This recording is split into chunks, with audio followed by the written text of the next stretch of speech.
Alright, what is up you guys? Welcome back to another video, and today is going to be the second, or I guess you could say the third, of my ocean liner ship series. If you count the one that I did about all the White Star Line ships, this is now a three-part series. I haven't made the part numbers yet, but I'm going to start doing that here soon. Today's little history video is going to be about the HMHS Britannic.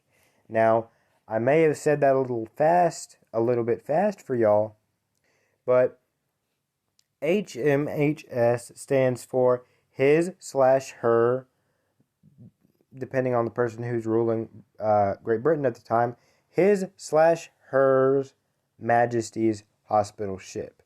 In Great Britain's case, in the 1900s, it was Her Majesty's hospital ship. Now, notice that I said hospital ship in that full length version of HMHS. You may be wondering, why did Star Line never built hospital ships? You know, they never built hospital ships. They never built troop ships. They never did. They built ships, but they didn't outright build warships or service ships, I guess you could say. But today's video is going to explore that, and I will be going over the history of the HMHS Britannic. I guess we will start now. The slide that I'm on now, the picture that I'm on now, is actually not the first picture that we're going to be going over. This is actually just for thumbnail purposes. And this whole newspaper clipping right here is actually false, and I'll tell you why in just a little bit.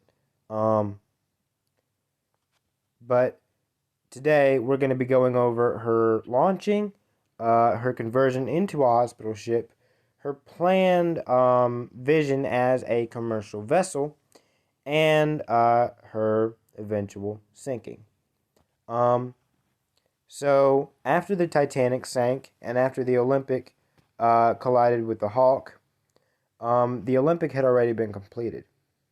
The Titanic had already sunk, with the majority of its passengers and crew lost. So, the builders, which used to have Thomas Andrews, who designed the ship, and J. Bruce Ismay, who owned the company Harland and Wolff, who his dad had actually owned the company before, but he gave it to his son after he fell ill and died. So J. Bruce Ismay Jr. took over the company, and after the Olympic and the Titanic had their each respective mishaps over the course of their careers, and of course White Star Line's best captain, Captain Edward J. Smith, had died on the Titanic, which was supposed to be his last voyage after the main voyage of the Titanic. They were looking at their next ship, their next big project, and they were like, okay, we want to make this as safe as we can. We want to make this ship as safe and as luxurious, more luxurious than the Olympic, more luxurious than the Titanic, but most importantly, more safer than those two ships. So the Britannic was actually designed with a double hull, something that was done on the SS Great Eastern. It was fairly new at the time for the 1800s when that ship was built, but during this time, they had to take some drastic measures, and they had to make this ship the safest in the fleet. So what they did is they built this double hull, and that would allow the ship to survive head-on collisions and side swipes like the Titanic had with the iceberg on April 14, 1912. And it would also be built to survive ship collisions like the Olympic had before she transitioned over into war service, and then back into commercial service. And her watertight doors, which these watertight doors were big doors. I'm talking huge metal doors that would, if the ship were to hit anything, The crew would manually sound an alarm down to the engine rooms, and the engineers and the boiler workers and the electricians, everybody towards the back and towards the front of the ship, knew to evacuate to the nearest other boiler room or engine room or electric room, and they knew to get out before the doors closed. Um, Now, Titanic's watertight doors, if I believe, only went up to E deck. Britannic's doors went all the way up her entire length. So that way, if the ship flooded, she could be flooded with 6 compartments flooded. Now, granted, she would have to stop her engines completely and wait out for rescue, but theoretically, she could float if she had 4 compartments breached. Um, if the other 2 flooded, then she would ultimately founder. But she was built to have at least 6 compartments flooded before she would sink, something that the Titanic and the Olympic did not have. Both the Titanic and the Olympic would both survive if 4 compartments were flooded, not 5. And the Titanic was flooded with all 5, maybe 6, 7, 8, because this iceberg because the ship basically drug its entire length across this iceberg. So it flooded with 5 compartments, and the ship automatically, I meant not automatically, but ultimately sank. Another thing about the Britannic is, if I can zoom in here, the image is again in very low quality, but she had these really big gantry type davits, and these were relatively new at the time. But these davits, which were really big and really heavy duty, what they could do is they could swing in forward to the ship, grab a lifeboat, hook it in, raise up the lifeboat, swing it out again, and then launch the boat. And it could go back and forth until all the lifeboats were launched. And all the lifeboats were stacked on top of each other. So that way, in the event that a disaster did happen, unlike the Titanic, the Britannic would have enough lifeboats for all the passengers to be evacuated safely. The Britannic also, in addition to having regular standard lifeboats, collapsible lifeboats, which were lifeboats that could that could be taken apart onto the ship, be stored on top of the crew compartments, and then be reassembled if a disaster did happen. Not only did they have those boats and the standard lifeboats, but they also had motorboats, motor type, little dinky motorboats that could be used to save stranded passengers, because these were faster and more efficient than the regular lifeboats. So they could go around and save the passengers that, if they did end up in the water, which in the Britannic's case would be unlikely, they could save a lot of the passengers that were in the water. So again, as with the launch of the Olympic and the Titanic, lots of people paid admission to see this ship launched. And she was launched very successfully, just like the other 2 ships of the fleet. And she was launched, and everything went well. Everything went well for the shipping company, that is. Everybody was so happy that this new ship had been launched. All the business people, all the workers, all the people who paid admission, and some of them who didn't, who got to see this ship launch.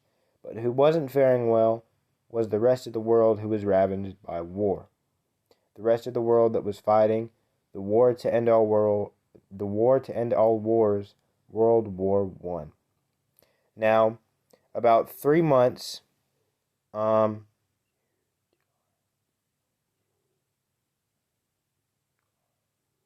January, February, March, April, May.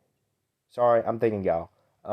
So after around, no, it wasn't 3 months after the Britannic launch. 3 months prior, on June 28th, 1914, Gabriella Princip assassinated Archduke Franz Ferdinand and his wife while they were on a parade in Austria. Now, Gabriella was a Serbian nationalist who thought that, killing the Archduke would eventually free his country from tyranny, because his country, Serbia at the time, was being ruled by Austria.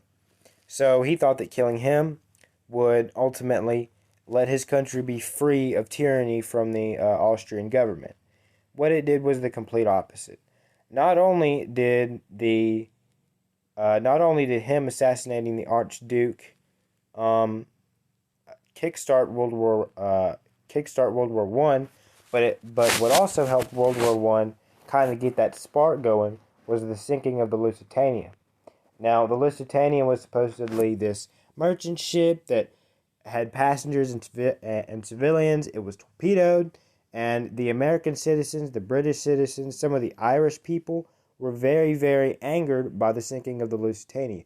So they felt like they should do something. So all these countries are mad at each other. They're at each other's throats, and they're just ready to throw down and fight in the biggest war that they've ever fought against. And Harland and Wolff looked at this war. They're looking at the news reports, and they're like, boy, we need to launch a ship. Not just any ship, one that's safer than all the other ones. We've already made Olympic into a troop ship, so we're going to launch this ship and hastily convert it into a hospital ship. Britannic didn't serve a single commercial Britannic didn't serve a single commercial voyage during her entire career. When she was launched, she was hastily converted into a hospital ship, and she was sent off to aid in the war effort, mainly picking up wounded troops from the islands of Gallipoli and Greece and taking them back to hospitals around Europe and making sure that they got well, and then taking them back out to the war front. Now, one thing about hospital ships is that both sides, both the Germans and the British, had this ideal, and it still stands by this today. You do not attack an unarmed vessel. You do not attack a vessel carrying the wounded. You do not attack a vessel that you think is not carrying munitions. You do not attack a vessel that you know is carrying civilians and has no military markings, has no guns, has no basically no military markings, no armament, none of that. They both stood by this rule. So you were not allowed to attack a hospital ship, and both commanders, both of the U-boat, all of the U-boat captains on both sides knew this. They knew that if they attacked a hospital ship, that they would face severe repercussions, possibly execution, if their leaders found out that they had committed an attack against an unarmed vessel. Well, in Britannic's case, she was attacked. She did sink, but she was not openly attacked. She was attacked discreetly. She was attacked by a mine left by a German U-boat that was supposed to ensnare and trap British warships from escaping the island of Key, from getting out of the island of Key and delivering certain supplies. So, So I've spoken enough about Britannic and her safety and the war effort. So let's get into her war service and her sinking. Hold on, I've got to go find the screenshot yet again. And here we have the Britannic during her planned commercial voyage. I guess you could say livery. This was her primary paint scheme if she were to be a commercial vessel, but she sadly never was. These pictures below are her as a hospital ship, which is what I'm mainly going to be focusing on here. So she was mainly tasked with carrying wounded troops, I should say, carrying wounded troops from Greece, from Greek hospitals to and from Greece around the war effort. Now, her captain, Charles A. Bartlett, knew the rules. He knew war very well, and he knew that they probably wouldn't be in any danger during the entire war. So he was uh, Captain Bartlett was pretty confident that his ship would never be attacked. But on November 26th, 1916, it ultimately was. So, um, they're traveling at almost full speed, going to Gallipoli to pick up wounded troops. So there are no troops on board. The hospital rooms are all empty, and the nurses are on standby to pick up these troops. So the ship is sailing, and it's going, and everything's fine until it hits a mine, the contact fuses detonate, and this vibration from some of these survivors' accounts, this big, ferocious vibration shook the ship from front to back, and the people didn't know what was going on. Um, the officers were a bit confused, so they tried to close the watertight doors because they knew that they had hit something. But when the Britannic hit this mine, it warped her hull just a bit, just enough to where her watertight doors wouldn't close, just enough to where they jammed in their tracks and they wouldn't close, meaning that the ship could flood. The ship could flood with all six compartments flooded, and the ship would sink. There was no doubt about it, the ship would sink. So the doors are jammed, and when the mine hit, it also broke the wireless cable strung across from bell mast to stern mast, and it broke, which meant that the wireless operators, who again I don't know their names, the wireless operators could send out distress signals, but they could not receive them, which means that other ships would have gotten these signals, but the Britannic wouldn't know whether somebody was coming to rescue them or not. And another thing, the third and final nail in the coffin of what happened to this ship is when this contact fuse detonated and the mine exploded and her hull warped, like I've said, her rudder jammed also. So she was at a standstill. Her entire turning system was knocked off grid. She could not turn, and she was stuck in a left turn.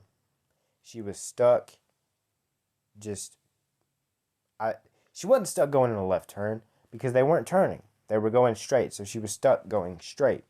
She couldn't turn or anything. Her steering gear was knocked out. So about 15 minutes into the sinking, Captain Charles Bartlett goes down to the bow to inspect the damage, and he's like, all right, guys, we must have hit a mine. So he tells his crew to sound the alarms, and the alarms are going off and everything. So the nurses and the staff and the very few passengers were like, okay, there's something going on. There's something bad that's happened. We don't know what's happened. Something must have exploded, but we need to get to the top deck. Um, so they get there, and they don't know what's going on. They're all confused. And the crew members tell them, go back inside. Everything's fine. Everything's under control. The ship is fine. Everything's fine. So they're like, okay, cool. So Captain Bartlett is on the bridge, and he's like, okay, here's what we're going to do. Since our rudder is stuck, we're going to run one of the propellers harder than all the other ones. And one thing that you need to understand about the Olympic class is that they had three propellers. The central four-bladed propeller was powered by one turbine. The two outboard wing propellers, which had three blades, were powered by two reciprocating engines, which are the same engines used on the Titanic and the Olympics. So they all had the same speed. So his solution was to stop the central and the right propeller and run the left one at full speed, which would turn the ship towards the island of Key. After they successfully turned, they would go full speed to the island of Key, try to beach the ship, and try to get everybody on shore there. But What Captain Bartlett and the rest of the crew didn't know was that some of the nurses, because the ship gets stuffy and hot inside, they opened some of the portholes. They opened the portholes. And so you've got a moving ship, and obviously the ship is moving, which is a very bad idea because it's just going to drag the bow down even further. And just like the Titanic, it's going down at a steep head angle. So her bow is going down first. She's going down at a steep, not a steep angle, but she. If you look at the real-time sinking of the Britannic, you can see that she is sinking. Her bow is sinking lower into the water. So, um, not only is moving the ship a bad idea because you're driving the bow lower into the water, but um, it's the portholes have been left open, so the ship is going to sink even quicker.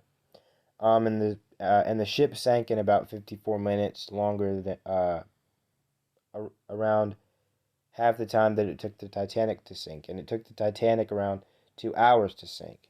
Um, but they attempted to beach the ship. That didn't work.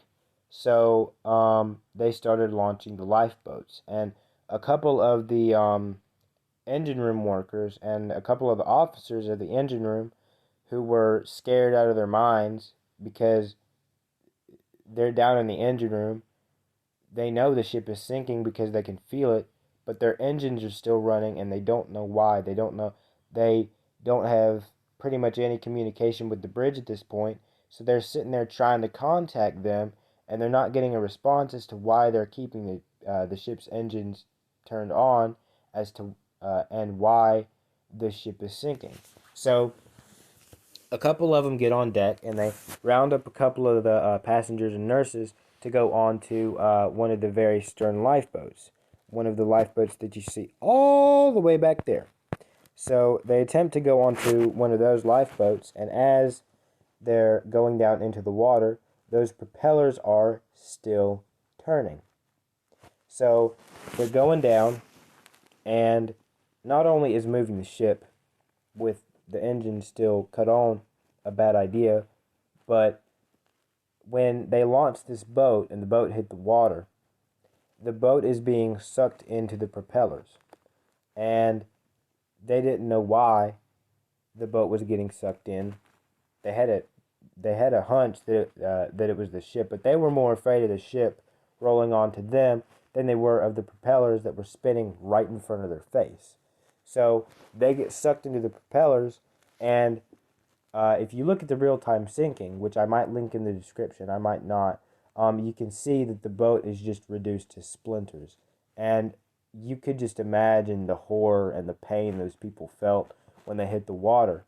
Um, and one of the survivors named Violet Jessup, who actually survived the Olympic and the Titanic's respective disasters, said that when she hit the water, the propeller kept hitting her on the head.